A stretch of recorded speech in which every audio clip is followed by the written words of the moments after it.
闇を教えて行くべき道を星が示す定め Hello and welcome to this week's episode of the Good Dram Show with me, Chris Goodrum. As per usual, a big thank you to everybody that watched last week's episode of the show, liked, commented, all that kind of stuff. Please keep your comments coming. I enjoy reading them and do try and reply to them as soon as I can. I think there's a few that I haven't got back to about yet, but I obviously will do in due course. So very, very much appreciated. Love having you, seeing your comments. Obviously, if you're new to the show, good to have you along. Hope you stick around. If you like what you see, please subscribe and like the episodes and all that kind of stuff. So that would be really cool. Talking of likes, the Moscow Distillery sort of liked my tweet from last week. So I'm assuming that either they just hit like because somebody was talking about them, or they were quite happy with my review. So one of the two. Couldn't tell you which one it was, but it's always nice to have some feedback from the distilleries that I feature. Talking of which, I don't know whether I will get any feedback from the distillery for today's episode of the show, because as you can see from the title page, I'm looking at Chinese single malt, and you're probably going, wow, my God, didn't even realise China made whiskey. And, well, they do. I wish I could tell you a little bit about this particular distillery. All I can tell you is the distillery is called the Fujian Daiking Louis Whisky Distillery. It found in the province of Zhangzhou. I think that's how you pronounce it. Please, no hasslings from my pronunciation of Chinese words. In the Fujian district. The distillery was established in 2014, and that's all I can tell you. There is very, very little information online about Chinese whiskey. Indeed, even the distillery's website doesn't seem to exist. I mean, I don't know whether that's because Western browsers are blocked from looking at Chinese websites. I don't know. Don't want you imperialist Westerners looking at our stuff, which is a bit nuts, I suppose, if you're actually entering the samples into the World Whisky Awards, which is how I got the samples, and then probably looking to export them. Like I said, so the only real information out and about, apart from pertaining to a Chinese spirit called Buji or Baoji or something of that pronunciation. Again, please don't criticise me for hopeless pronunciation. Which is apparently a clear spirit distilled from fermented sorghum. They can use rice, wheat or barley, but most of it is sorghum. I suppose you're using all the other things are more used for foodstuffs as opposed to distilling. And apparently it is the world's best-selling liqueur or liquor. I believe liquor, I think, is the word they use rather than liqueur, and sells more than practically every other spirit put together, which I'm quite surprised about, considering how much whiskey the Indians seem to get through, or whiskey in inverted commas. But apparently this stuff is huge. I've never tasted it, never come across it. In actual fact, it's not really something I've kind of has been on my radar, I suppose. But like I said, these samples came to me sort of through the World Whisky Awards, and the PX, well, I don't even know if it's wholly matured in PX or finished, I mean, we'll probably find out, was best Chinese single cask, single malt whiskey. And you're probably going, well, that's not bloody difficult, is it really, when you're the only one that's entered? And, well, none of the other 12 distilleries bothered to enter, so, if you're going to enter, you win. I mean, I suppose that's the reason why for donkey's years Glenkinchie was world's best lowland whiskey, and well, we know that's very, no, it isn't. But of course, nobody else entered, so, what you're going to do. And anyway, so the wonderful thing about the World Whisky Awards and judging it, and certainly for round one when I get sent all the samples, I seem to sort of like end up with samples from weird and wonderful distilleries all around the world, which is really cool actually, because I get an insight into sort of weird and wonderful distilleries around the world that I often don't get the opportunity to taste. So I mean, the last batch, which of 2023, which I tasted in November, which included these samples, included an inordinate amount of Australian whiskies. So I'll probably more than, well, probably a couple of episodes of the show on Australian whiskies coming up soon, which is probably not a bad thing, because I think I've got quite a few viewers in Australia. So if you are viewing from a land down under, g'day. And well, I suppose it helps being part of the Australian Whisky Appreciation Society Facebook group, I suppose. But anyway, coming back to Chinese whisky, like I said, I can't tell you a thing at all about this distillery. I can't tell you how many stills, I can't tell you what many washbacks, how long the fermentation is, cut points. I can't even tell you about the climate of the particular region. I don't know whether it's hot, cold, temperate. I think the distillery is actually at quite quite high level, above sea level, because I think it mentions it on the label, but I forgot to make a note of that. But anyway, so it's kind of up in the clouds, maybe. It's a bit like sort of my knowledge of Chinese whiskey, I suppose. But the only thing that there is an awful lot of chat about online is, of course, Western the Western distilleries moving it, or the distillery owners moving into China and pumping large amounts of cash in. I mean, so we've got Diageo that are apparently spending something in the region of $75 million over the next 10 years, and Pernod Ricard apparently pumped in,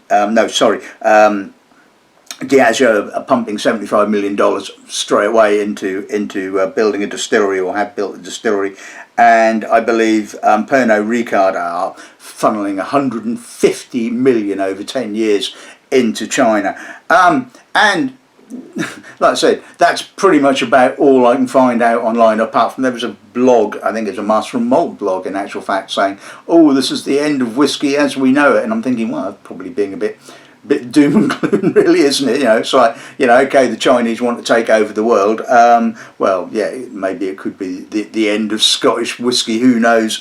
And it went on to basically say, well, should we be sort of, investing in a country that has an appalling human rights record? And I'm thinking, well, where business is concerned and big bucks are concerned, human rights probably go well and truly out the bloody window, don't they? But anyway, this is not a political commentary website, so we're going to talk about whiskey, and I think I've done enough talking about a distillery I know absolutely nothing about. So let's just take a look at today's lineup, shall we?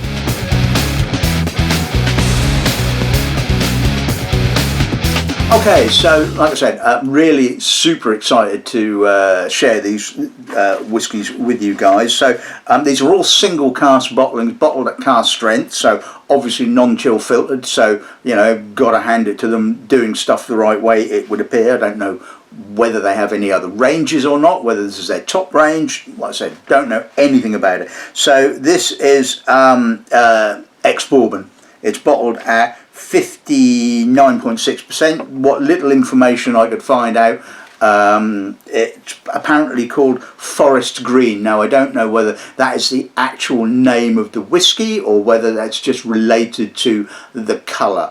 Obviously, the only two bottle shots I could find were the Bourbon and the PX. And the other two I had to sort of fiddle with to make the colours look right. So like I said, this is a real sort of shot in the dark. So bottling number 2 is called Sunrise Red. Like I said, whether that's just a reference to the colour of the label. It's been aged in Pedro Ximenez cask. Don't know if it's wholly or finished.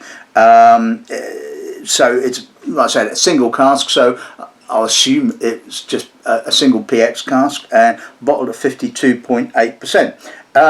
Bottle number 3 is called Malt Brown, and again I assume a reference to the cask. It's a port cask, bottled at 55.6%. And the final one is called Ink Black, bottled at 59.6%, and is aged in a red wine cask. Don't even know whether it's kind of Chinese wine or not, but I guess that's probably not going to make a great deal of difference to the character, I would imagine. Anyway, so yeah, 4 whiskies. Let's kick off with the bourbon then, shall we? Right, okay, so this is the Daiking bourbon matured. Let's see what the nose gives on this then, shall we? Soft, oily, a little spirity, I will say. I mean, you certainly notice the alcohol. There's some vanilla, there's some dried fruit, some almost kind of cognac-y kind of dried fruit notes. A little bit of lavender, some grass. There's a little soapiness there as well. It does seem to imply that the spirit is relatively young. I wouldn't say it's sort of incredibly young. It does feel like there's a little bit more to it than say maybe a 3-year-old spirit. I think it's got a little bit more to it than that. I'm surprised that it hasn't been given an age statement, but then that would lead me to think it's probably under 8. And like I said, there is that slight spiritiness and slight soapiness which kind of indicates a young spirit. But it's not too bad. It's not particularly fruity. It's very barley scented, so we're kind of getting an impression of what the distillery is kind of setting itself up to produce. See what the palate's like.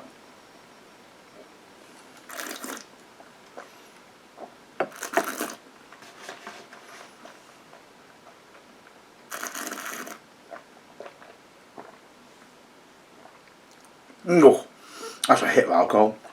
It's quite well contained until you get to the finish, and it's kind of like, oh my god. Okay, so quite barleyed. Again, we're not talking exuberantly fruity, maybe a little bit of dried apricot, almost some sort of cognac-y notes happening. Again, a little bit of rawness, a little faintiness. It's a bit straightforward, it's a bit simple. It's well made. I haven't got a clue what it would retail for, even if it was available in the UK market. But obviously being cask strength and single cask would probably, I don't know what we're going to be looking at, 70, 80 odd quid. Is it worth 70, 80 odd quid? Good question. I think it definitely needs a little drop of water. I mean, hopefully that will kind of like loosen it up a bit, and we might actually get a little bit more on the palate. A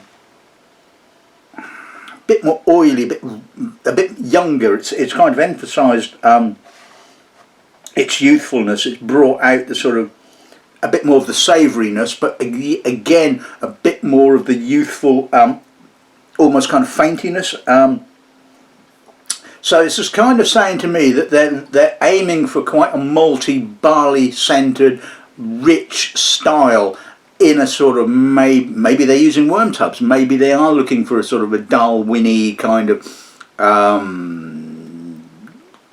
Blair Atholl-y kind of style, which would require a little bit more time in the cask, I think. No, I mean, I'm not getting sulphur, but I am getting sort of slightly fainty, meaty kind of notes. Let's see what the palate's like now.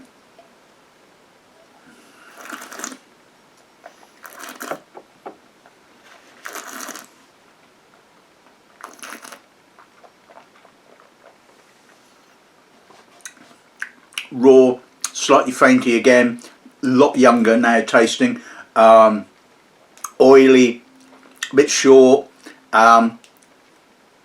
It's an interesting whiskey, I'll give you that. Now maybe they've kind of like, maybe the Chinese like their whiskey a little bit on the young side, a bit like, you know, the Europeans love their whiskey on the young side. Maybe this is just, you know, are we the odd ones out here? You know, is it a case of we prefer our whiskey with a bit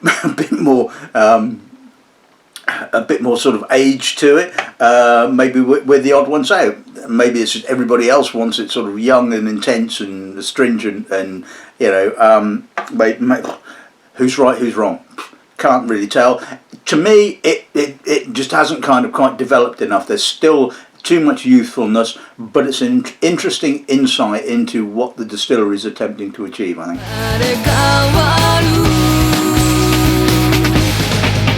Right, okay, so let's move on to the PX cask. Let's see what nose gives us on this end, shall we? Dusty, earthy. Smells like there's a little bit more maturity going on. Is it because there is, or is it the cask? There's some quite cognac-y notes. There's some treacle, dried fruit, peanut, vanilla. Again, there's a bit of barley. Quite fragrant. There's quite a chocolatiness to it as well. It is very much cask orientated, so you can see why it kind of did well at in the competition itself.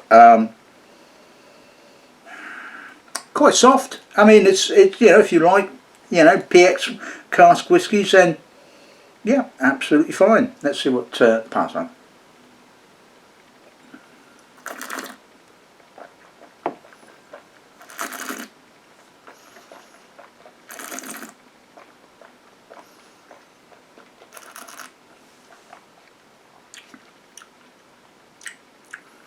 Again, the palate, when it starts, feels like it's got some maturity to it, but I think it's kind of the PX cask tricking you into that kind of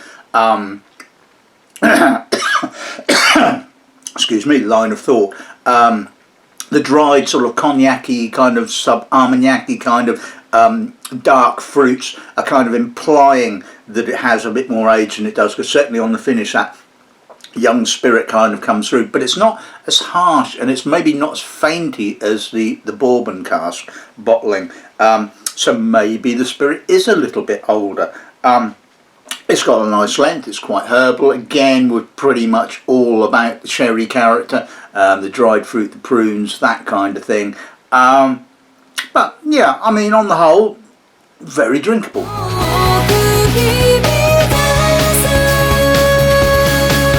So let's move on to whiskey number 3. This is the port cask. Let's see what the nose gives us on this end, shall we?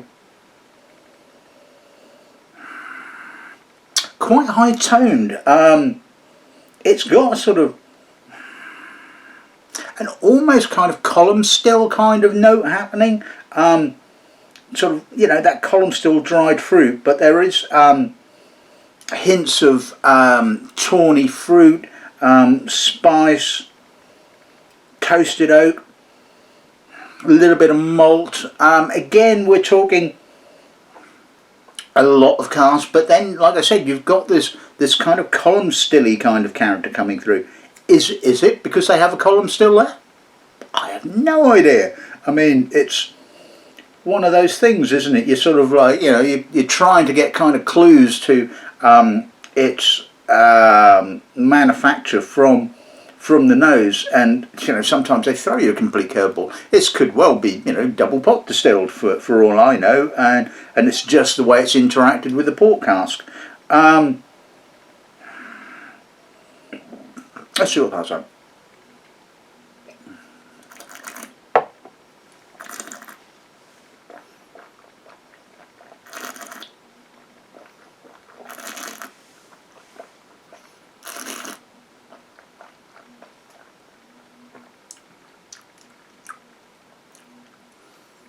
It's actually got not a bad progression at all. It kind of opens up with that column still, like dried fruit, coconut, vanilla, and then we move into the sort of the tawny fruits, the sort of the darker black fruit. There's a bitterness right on the finish. It really bitters quite hard, licorice, bitter spice. I quite like that. I mean, it's got some progression. It's got a little bit more going on the palate than the nose kind of showed. It's okay. I mean, average, I would guess. I mean, it's okay at the end of the day.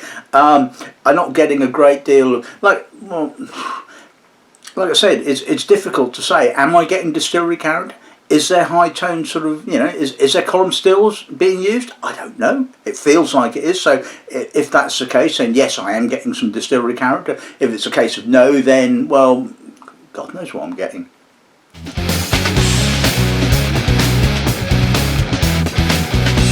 Right, okay, so let's move on to the final whiskey. This is the red wine cask. Let's see what notes gives us on this then, shall we? Oh, that's a bit stinky. Meaty, peaty. I mean, it's probably not peat. It is manure. I mean, is it peated? I don't know. Is it the sort of like, is it just a sort of bit of a dirty wine cask that was used? It's quite herbal. There's a mentholated note. It's interesting. A touch of fragrant barley. But again, we're kind of really in the stinky, manure-y kind of end of the spectrum, and I really can't figure out whether that is cask derived or whether it has actually been peated. I would have thought if this had been peated, they would have said, peated Chinese malt whiskey. So I'm going to have to kind of guess that this kind of dirtiness, for want of a better word, this funkiness, is more about the cask than anything else. Anyway, let's see what that's like.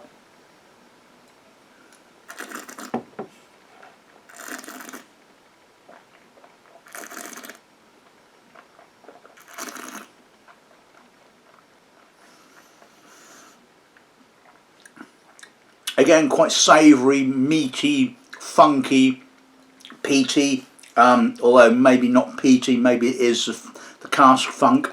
Get down, funkiness. Where did that come from? It's astringent, it's short, it's masked, it needs a little drop of water. It's intense. I mean, considering, well, it's almost 60%, you would hope it would have some bloody intensity. Let's see what the nose is like now. Ooh, yeah, that is really stinky now. Oh, loads and loads of manure. Manure and red berries, and a bit of ash thrown in for good measure. Fun. I mean, you'd pay good money for that, a bit of manure, ash and funkiness. Oh, Jesus. Let's see what the pal's like.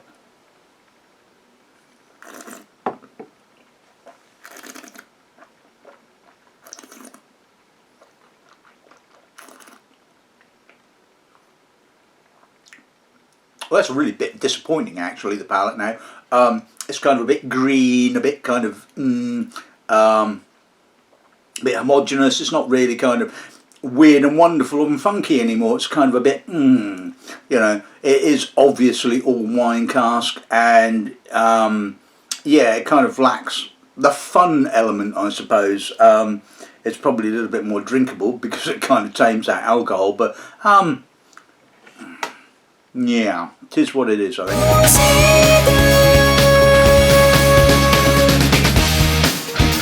Right, okay, so let's sum today's episode the show up. Intriguing, interesting, I think is the word. It's been obviously several months since I last tasted these, so it's really, really nice to kind of come back to them. The X-Bourbon cask, right, so it kind of gives us some clues as to the style of the whiskey that the distillery is going to produce. So it's quite malty, it's quite sort of full and rich, like I said, in that kind of sort of Blair Atholl-y, Darwin-y kind of style. They just bottled that one too soon at the end of the day. If you're going to make that kind of sort of meaty, malty style of spirit, you've got to basically sit on it until it's ready, until you've lost all of that faintiness and you've developed that meatiness. And the trouble is that nowadays you can't afford to do that. That's why modern distilleries are opting for a long fermentation of the wort, lovely fruity base spirit, get it out when it's about 3 or 4 years old. Job's a good one, as they say. But if you're going to make a traditional, in inverted commas, style of spirit, you're just going to basically have to sit on it. The PX cask, well, yes, I can see why that was voted the best. It was the softest, it was the most luscious, it was practically no distillery character whatsoever, but it was nice, if you like that kind of thing. The port cask, yeah, okay, so it was again quite porty, sort of, or tawny. It had the sort of earthiness. There was maybe a little bit more sort of complexity, I guess, on the palate. But again, it was pretty much all about the cask. Maybe there was a little bit more distillery character coming through, if that distillery character included some column still distilled spirit. Again, I don't know. Was this just kind of me picking up on the slightly high tone note and sort of, you know, 2 and 2 adding together to make 5? I don't know, possibly. But like I said, if that was spirit character, then it did have something going on for it. And the red wine, not butyric, I guess, but stinky and kind of manure-y and almost peated. Or was it peated? Again, I've got no idea. I'm having to kind of guess here. It's possible that it was a peated spirit, but if they'd have made peated spirit, I'm pretty certain they would have said it on the label. So I'm kind of having to say, no, it's probably not peated spirit. It's the dirty funkiness of the cask that they used. If you love dirty funky Springbank, which there's a lot of you that really do, you'd kill for that. I mean, you'd love that. I mean, that's so up your alley. It's untrue. For me, yeah, curious. I mean, the nose was okay. It was interesting. Whether I'd want to sort of like have that all the time, of course, is a different matter. That stick some water with it, and it really was pretty. Well, I wouldn't go start saying grim, but it wasn't half as much fun. And that's the thing, isn't it? It's kind of like you taste some of these whiskies and you go, "Wow, that's really intense. That's fun. That's you know." Left field, and then you think, would I really want to drink that? And of course, half the time the answer is bloody well no, I wouldn't want to drink it. I'd have the odd glass. It would probably be one of those bottles that possibly got shoved to the back of the cupboard, I guess, and they've brought out every now and again like a sort of, you know, forgotten child, I suppose. But yeah, interesting. Okay, so Chinese whiskey. Obviously, I can't make a comment about, you know, Chinese whiskey as a whole, with obviously only having tasted 4 of the things. But you know, it seems like they're kind of got a nascent industry. It's obviously going to take some time for that industry to develop.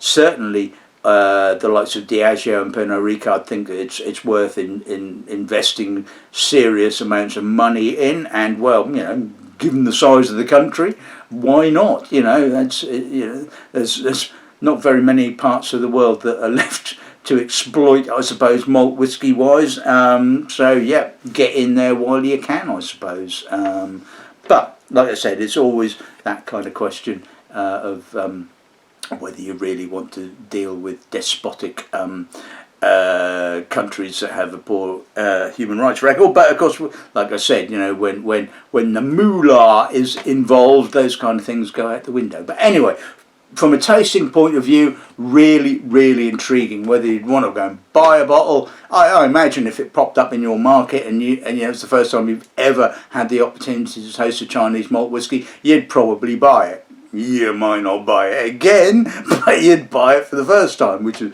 pretty much what they want, I suppose. So anyway, that's this week's episode of the Show in the Bag. I have no idea what weird and wonderful stuff I will be foisting upon you next week. But until then, good afternoon, and well, yeah, just about is afternoon. So good afternoon and good dramming.